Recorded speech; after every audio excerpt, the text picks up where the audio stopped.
This is the After Party, live with Kim McAllister. Pick a couch, grab a drink, and settle into the conversation.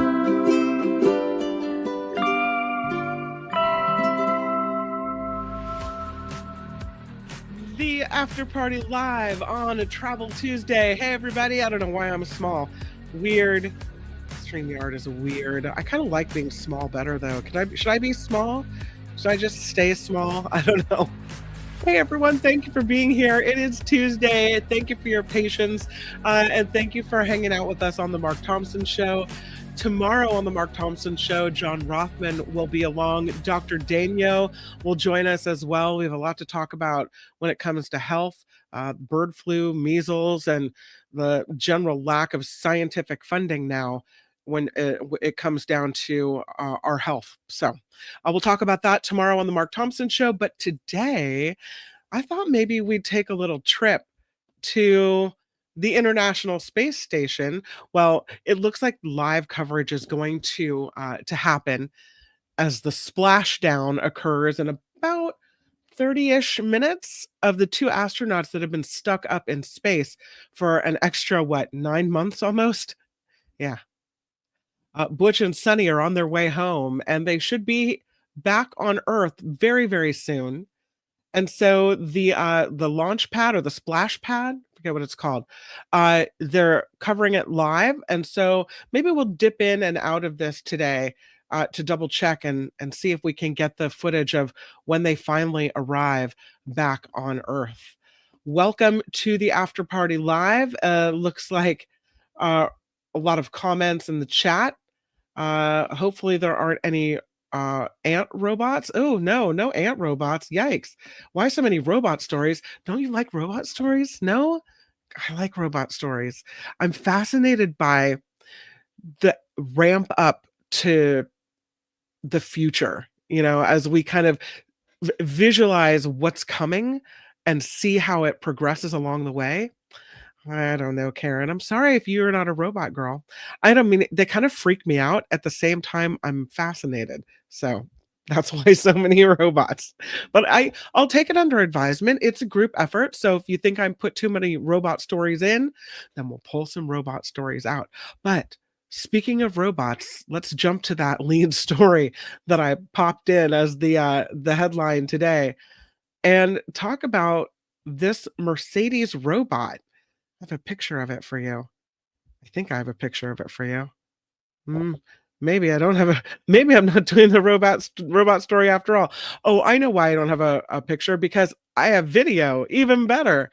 Yeah, this is a story about a Mercedes robot. They are increasing the ability of these robots to have these human-like movements, and they're doing it better and better and better. And every time it seems like we get another one of these stories, it's even creepier and a little better. This one moves a little bit herky-jerky, but well, I want you to meet better than it was. So here he is. This is the Mercedes-Benz robot. If I can make that a little bit bigger for you.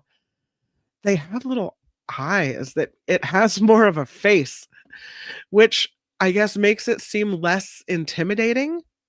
And finally, instead of computers writing for us, doing art for us, these computers are robots, walking computers, with now the ability to move more in a humanistic way, are said to be able to do the jobs that are too dangerous for human beings to do. The robot is 5'8". Its name is Apollo, and they have Apollo doing these real world tasks, assembling engine parts, you can see there, clicking two parts together with the twist of its servo controlled wrists, handing it off to a human colleague. They say this is a pretty important, there he is, twisting it off, and then I'll hand it to a human being. This is, they say, an important movement in human-like robot development. The US company behind Apollo's, it's called Aptronic, and they say this is a really big thing for them. They're really excited to show this robot off and for the public to see this robot and what it can do. Mercedes-Benz has announced a multi-million pound investment in Aptronic. It's trialing a handful of these humanoid robots at its Berlin factory and at its other factory in Hungary. So the cost apparently of small lightweight components have fallen as AI algorithms and computer vision technology are leading to these big advances in the field of robots that can emulate human movement, human tasks, all of these things. Cyborgs are being unveiled by a bunch of different companies, and they're taking their first steps out of the lab. And that is what you are seeing with this. It's first steps out of the lab and in the world. Humanoid robots at work. They say a humanoid robot is flexible, so you can basically introduce it to an assembly line or internal logistics or quality inspection. You can move it around from one place to another. With hands and feet like this, they can operate tools, work in the same workspaces as humans. The Apollo can lift a lot of weight. It can perform repetitive tasks that developers say are either too dull and boring or too dirty and dangerous for human beings. So they're doing a trial with these robots now to see if they can be useful, if they can help the machine learning and dexterity that will require them to do even more. The developers say, what we want to find out here is what is really possible. And we want to test how a humanoid robot like Apollo can be integrated in running production together with human colleagues working together every day. So this is a big test underway. And I think it does have a lot of human-like movements. See, we're getting better and better and better at doing this. Okay, I'll stop talking about robots. I get it. How about we talk about this story? These are geese. They look like geese to me, but from far away, perhaps you might think, geese, I see people struggling in the water. They can't swim. 911 was called, or I should say emergency responders were called because this is another country. They launched a swift search after someone reported swimmers in distress off the Matua coast. Police say the swimmers turned out to be a couple of geese. Geese. But they responded along with the Aerocool rescue helicopter and the Tauranga Coast Guard when two swimmers in distress were noted near a park. So the chopper and the Coast Guard crew searched the area. They spent about 45 minutes looking before police gave the call. Don't worry about it, you guys. Never mind. Never mind.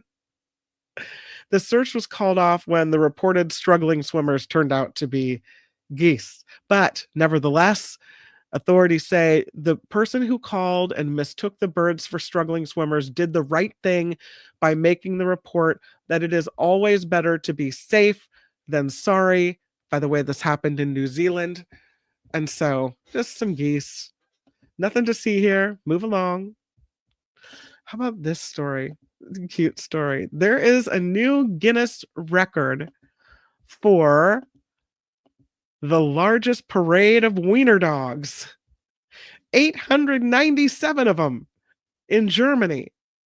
You see the traditional German garb there along the parade route as well. This German city of Regensburg, home of the Dachshund-themed Dackel Museum, hosted the world's largest Dachshund dog walk. It's called the Dackel Parade, and it featured at least 897 of these wiener dogs walking along with their owners. They're very cute. Here they are. Here's a close-up of the dogs. They're going for it. They had a great parade.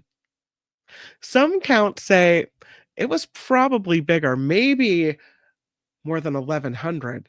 But the Guinness World Records people came out and they could only confirm 897 wiener dogs, so that's the record.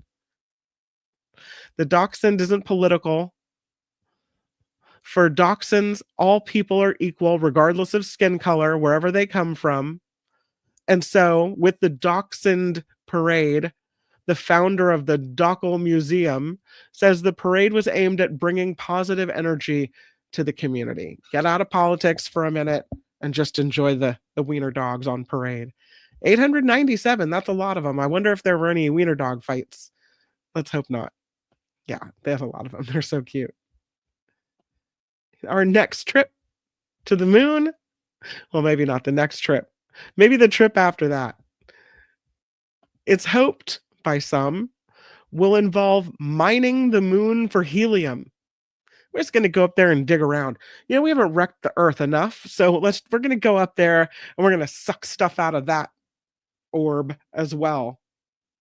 We need helium-3. We need it for nuclear reactors and quantum computers. We need it. And so now a startup company wants to establish mining operations on the moon to pull out this rare isotope needed for future quantum computers and nuclear fusion reactors. There's little reason, they say, to preserve the environment in the process. Doesn't matter. Just drill, baby, drill. Suck out that helium-3. Oh my. Really? We know the era of private lunar landers is now underway. So we saw Firefly Aerospace's Blue Ghost mission this month as well. Also,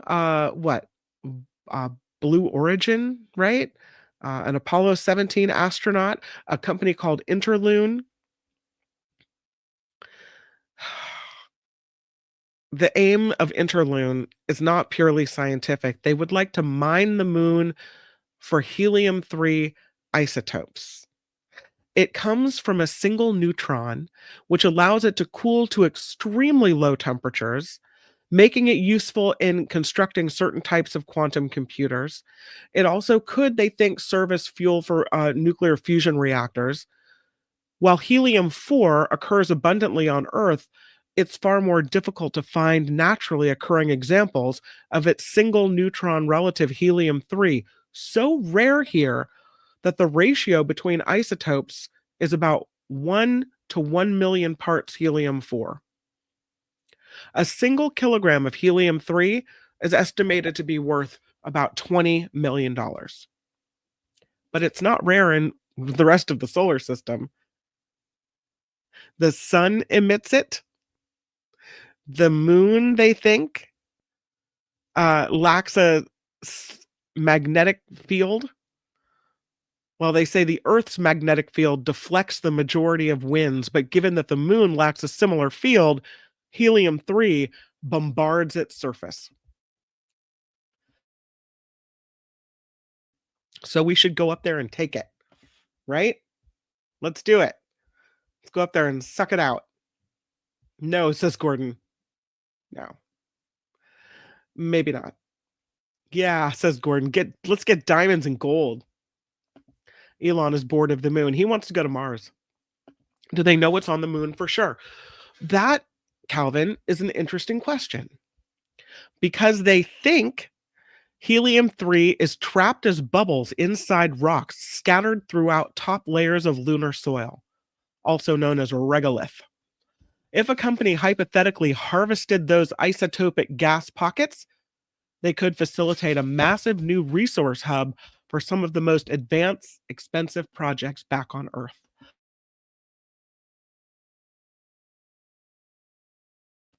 Sorry, cough break. Modirect says, the first use of all of its helium-3, what is the divine allotment to Earth? I don't know. Rev P says, great depiction of space sci-fi. They mine the solar system. Does helium-3 make your voice sound funny too? These are the questions, the good questions to ask. We're at a press conference where the folks in charge, I would ask that. So we're going to go up to the moon. We're going to drill in the regolith, and we're going to suck out these bubble pockets of helium-3, load it aboard these spaceships, bring it back to Earth. Interloon, that's what they want to do. They're based in Seattle. They say hope to prove that there are enough helium-3 reserves on the moon to warrant the first full-scale lunar mining operation. They're financed by a bunch of private investors. They got a $375,000 grant from the Department of Energy. And so that's what they're doing. They're calling it Prospect Moon. They hope to launch no earlier than 2027, around 2027. Project Moon relies on contracting another company's lunar lander through NASA's Commercial Lunar Payload Services, and the mission planners will then pack a regolith sampling system, a helium-3 mechanical processor, a mass spectrometer, and a multispectral imager into the lander for delivery to a currently unspecified region of the moon. And once they land, Interlune's equipment will gather data and analyze regolith samples and then beam the results right back to Earth. We'll see. They still don't know exactly, Calvin, how much helium-3 is contained in the regolith. Only samples on Earth came during Apollo missions, and they showed only small levels of it. They say it's possible some of the original reserves were unknowingly released during the bumpy ride home.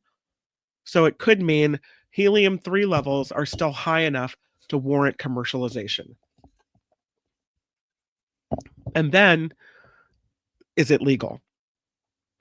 So, there are multiple US flags erected by Apollo astronauts, but no country claims actual jurisdiction over the moon. So, something as lucrative as helium-3 mining could set off some type of international debate about who owns what part of the moon. It'll be interesting to see what happens. I don't know. My stories are out of this world, says Bonnie. Thank you. Did the splashdown happen yet? I don't see that it did. What do we have? Splashdown.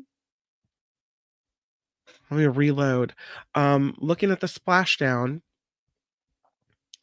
Deorbit burn is in 31 minutes, 11 seconds. Splashdown, 1 hour, 17 minutes, according to SpaceX Crew 9 and the launch pad. That's what it's called, is the launch pad. So we'll keep checking in on that. All right. Mo says, when China lands on the moon, it'll claim the whole moon for China. Weren't we there first? I think during the mining process, the helium gas is lost because of breaking the pockets. Yeah, that's what they were saying. And the bumpy ride home, right? That's next in the world. This is embarrassing. Oopsies. Then a rather awkward moment of science in Bulgaria. They had a moment of silence for a former player. The town of Arda Kardzali and the southern Bulgarian town of Kardzali. They were playing in the country's top soccer division, and they decided they were going to hold a moment of silence, in honor of Petko Gonchev, a former player, before Sunday's game. So both teams lined up near the center circle, and they bowed their heads to mourn Gonchev. The only problem is Gonchev is very much alive. Oh no! We've mourned and given a moment of silence to someone who is doing A-okay. Before the match was over, apparently, Arda, who was the benefit of the moment of silence, posted on his Facebook page, I think they got the wrong information. The fact is, it's all right. Everything's going okay over here.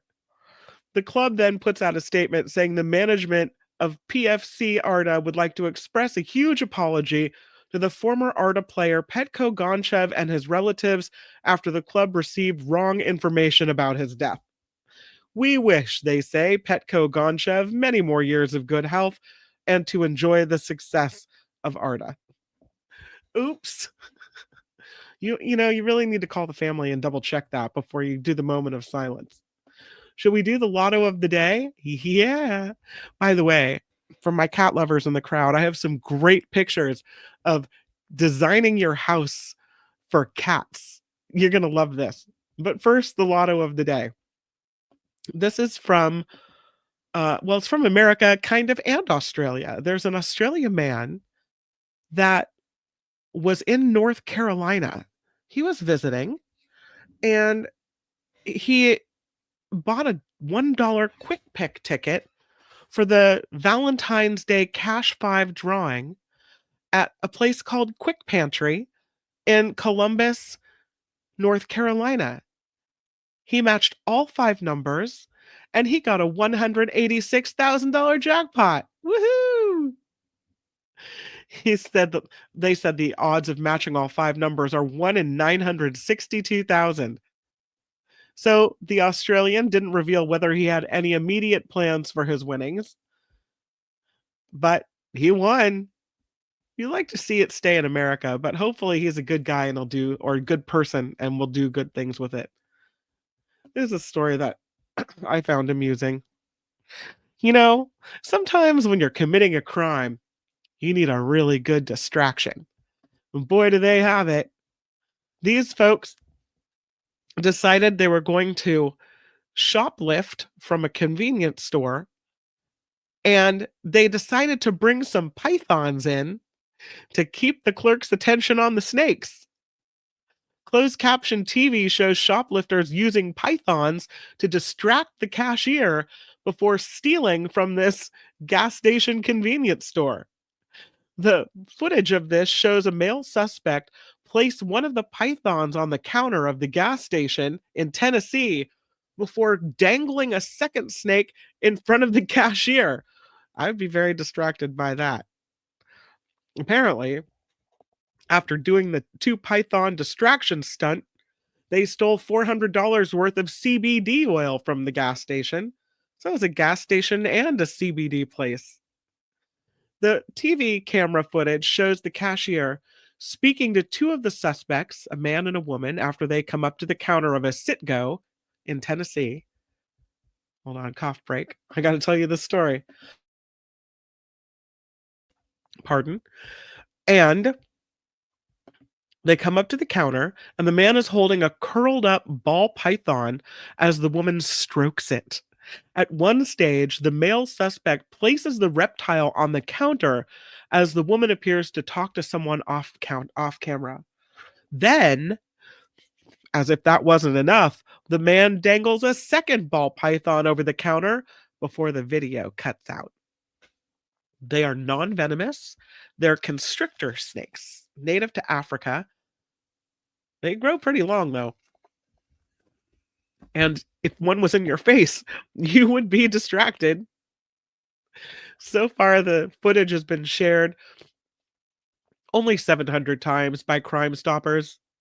They're looking for the wanted suspects. If someone comes into your store with pythons, don't take your eye off the merchandise. No. All right. I wanted to show you these kind of fun cat-friendly designs, friendly interiors. This from Dezeen magazine, dezeen.com, Dezeen. And sometimes they have some really interesting things to look at there. These are 7 cat-friendly interiors that really make your cat feel at home. Here's the first one. Look at that little cat tunnel back there, little cat resting area. You have to really love your cat in order to do this to your house, cut holes in the wall and design for that.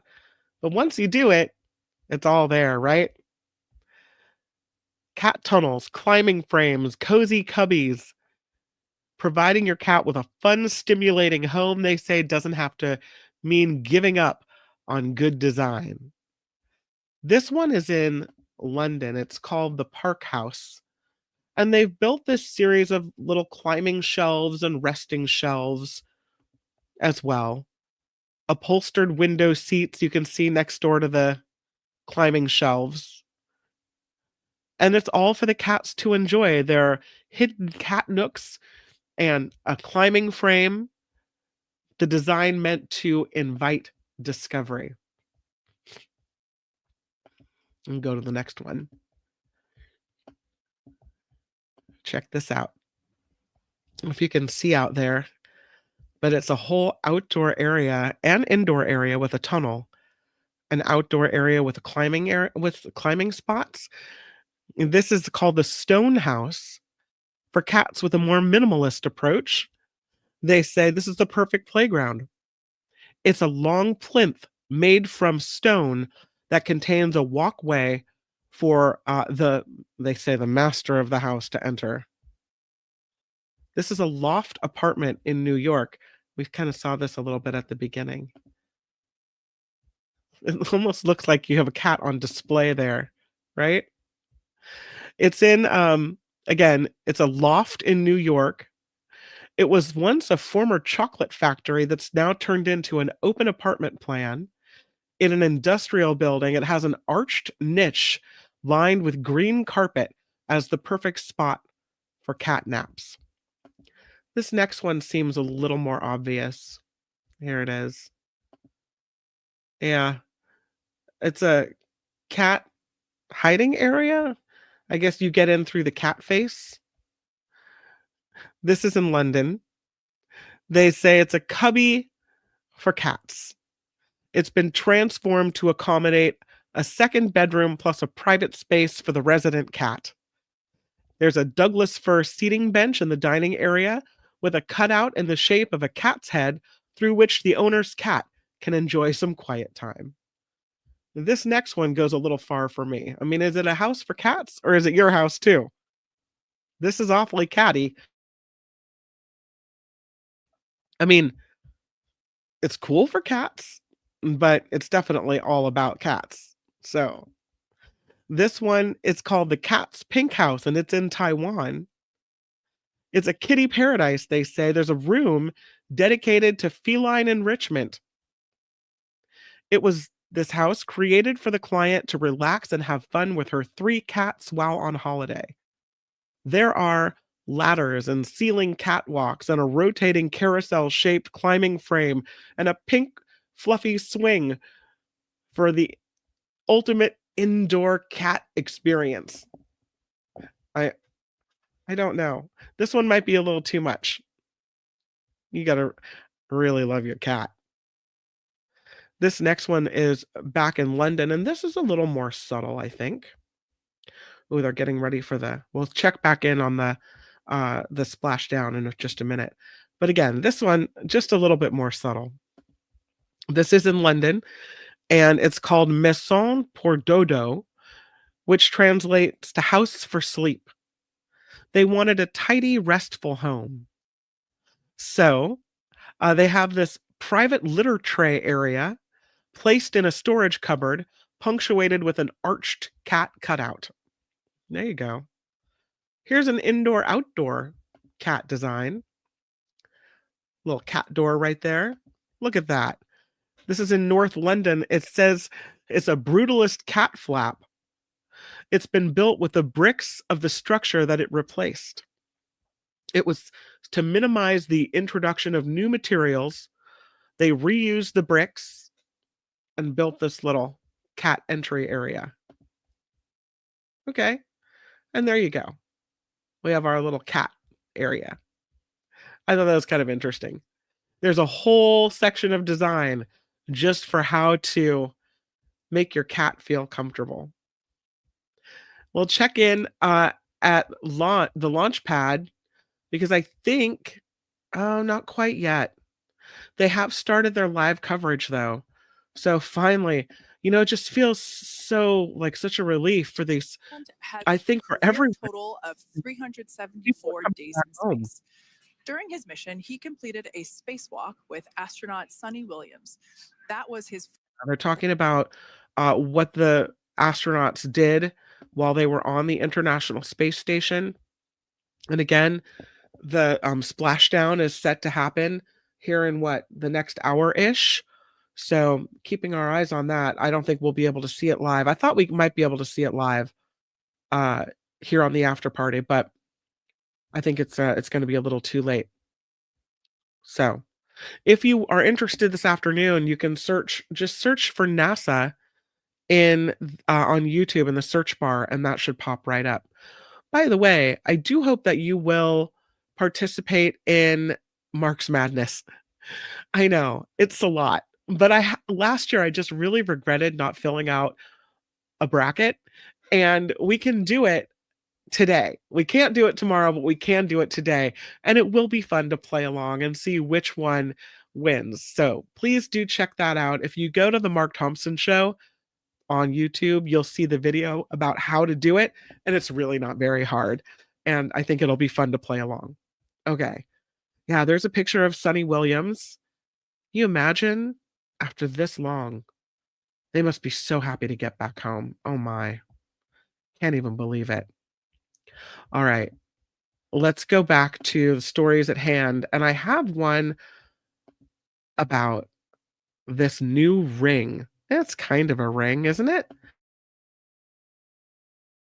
This is a ring that will translate sign language into text. It's trained so far, it's called Spell Ring. It's a wearable ring that translates sign language into text, and so far, it's trained on 20,000 words in American Sign Language. So if you didn't understand sign language and someone was signing to you and wearing this ring, it would be able to show up on your phone in text. It's I guess you could say using artificial intelligence is how they managed to pull this off, and also something called microsonar technology. The research is out of Cornell University. It's this new wearable, and their effort is to help overcome communication barriers. They're still refining it, still making it perfect. The hope is that Spell Ring one day could facilitate entire conversations, whether or not you understand sign language or not. 400,000 people in the United States use sign language. A lot of them children and children of deaf adults. They say ASL takes years of education and practice for people to reach fluency. And that given that the majority of Americans don't use sign language and haven't learned it, that it's relegated mostly to populations that are either deaf or hard of hearing. And that technological advancements really haven't caught up with this yet. So, while this looks a little bulky and impractical, they say this single ring could capture all the subtle and complicated finger movements in American Sign Language. I think this could be a game changer. It builds off a previous technology that was called Ring-a-Pose, and that one relied on multiple inputs to analyze, interpret, and translate all the finger spelling gestures. So this one is a little more advanced. Again, it's called Spell Ring. They took 20 experienced and brand new people that do sign language very well, and they spelled out more than 20,000 words. Depending on the length and difficulty, Spell Ring's accuracy eventually ranged from 82 to 92%. So they have a little more tweaking to do, but that's not bad. Researchers say there's always a gap between the technical community who develop the tools and the target community who actually use them. So they're working to bridge that gap. And they've written a paper on their new developments. It's early phase at this point. The wearable currently limited to finger spelling, and sign language does rely on a wider set of upper body movements and facial expressions and other things that are more physical, not just finger spelling. So they may need to combine it with some other technology as well to incorporate that there are other physical parts of sign language rather than just finger spelling. So I think it's interesting. At this point, they're trying to expand Spell Ring's capabilities to adapt the micro sonar system for eyeglasses that assesses a user's face and upper body as well. So hopefully they get it done. This is where science gets really, really cool. All right, I have my last story of the day for you. But wait, first, oh, we can see them. Okay, I'm going back, you guys. You can see them in the, look at this. Here they are. Hold on, I have it for you. You can see them in there. Look at that. I'll turn on the volume.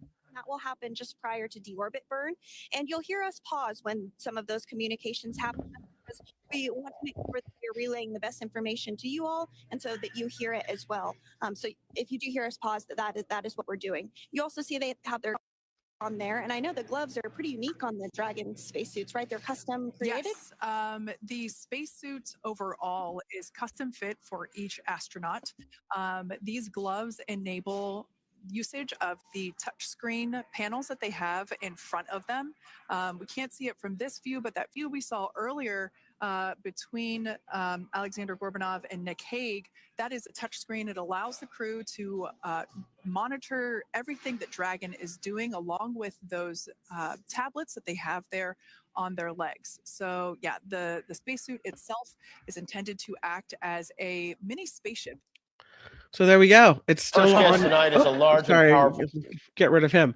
So that's still ongoing, and it's getting a little more exciting the closer they get to Earth. Last story of the day. This is an archaeology story about cupids.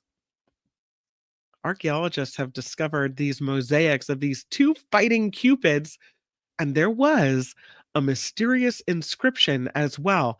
And this was all found at an ancient Greek city hall in the city of Teos, Teos, which is in present-day Turkey. The ruins of these ancient temples and roads, cisterns for collecting rainwater, all are located near what is now Turkey along the western coast. And the archaeologists say about 2,000 years ago, it was all part of the city of Teos, right across the sea from Athens. Teos grew into a very populated city, a city of art, opening its doors to antiquity, according to Turkish museums. The Greek historian Herodotus once called the city the center of Ionia. New researchers from the University of Pennsylvania are learning some new details about things that are being found here.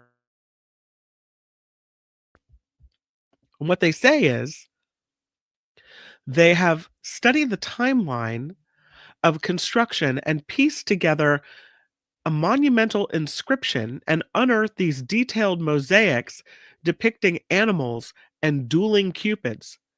They say it's the best preserved building in the city of Teos and seems to preserve the early history underneath it. They've been looking at this looking in this area for about 4 years. And this ruined structure resembles a Greek theater. Its walls lined with rows of stone bench seating, and that they slope forward to this platform, possibly would have fit several hundred people. They think that maybe cultural performances were done here. The building, they say, is extremely important for understanding ancient communities living in this area and their institutions. But during the excavations, the researchers discovered that this was likely built around the late 3rd century BCE, and several centuries later, workers added a portico and a stage structure, allowing it to be used for a theater. Both of those additions date to Teos's Roman period after that empire took over the region. But they also made several significant discoveries predating the Romans. They unearthed these remains you see here of these two ancient Greek mosaics dating back to the 3rd century BCE that once covered the floors of 2 rooms. One of them, a pair of winged cupids associated with Eros, the Greek god of love. Eros often appears aside Dionysus, the god of wine, and Teos's patron deity. The city features a temple dedicated to Dionysus that was designed during the Hellenistic period. Researchers also studied a group of blocks which would have been positioned just above the columns of the building, and they were carved with the letters measuring a foot tall that someone later tried to erase.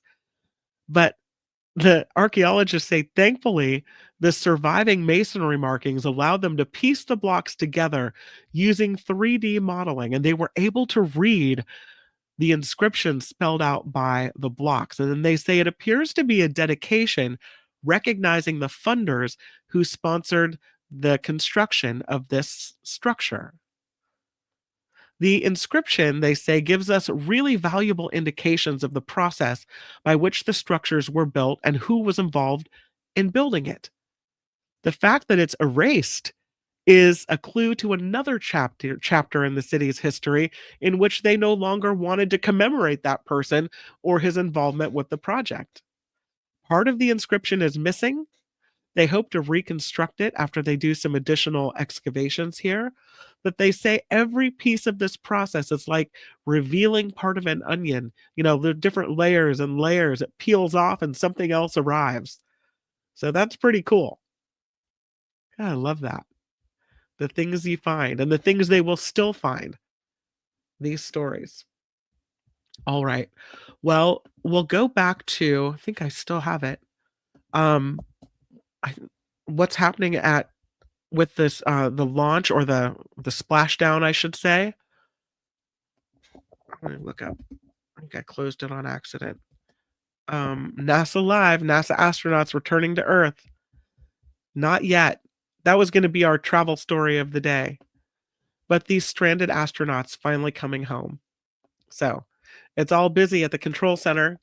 And I'm going to keep my eye on this afternoon. That is the After Party Live. Thank you to everyone who contributes to the show and keeps it going. A lot has happened since they left. Yeah, it really has. Right? Blue Spark says when they find out what's going on here, they're going to want to go back into space. No. Yeah, they may have been safer in space, says Rhonda.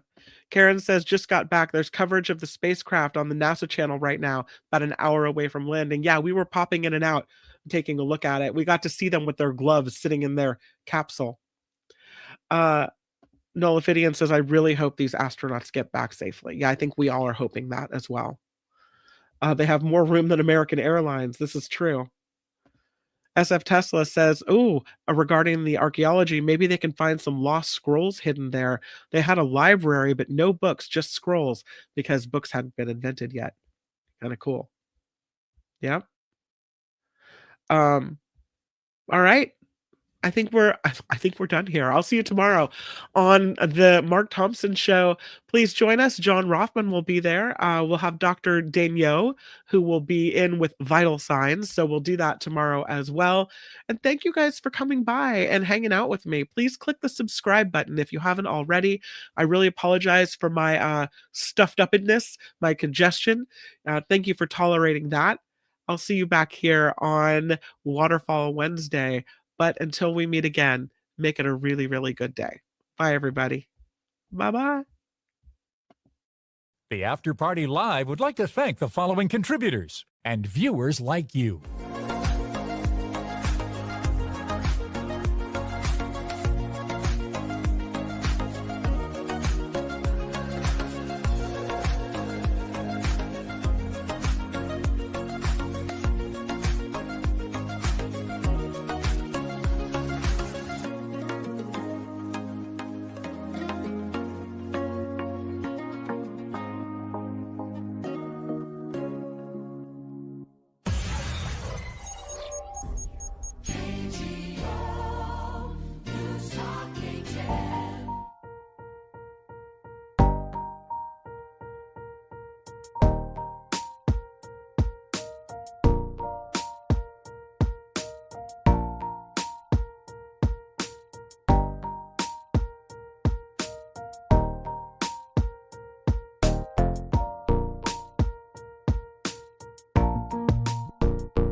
Play your brackets. Play your brackets.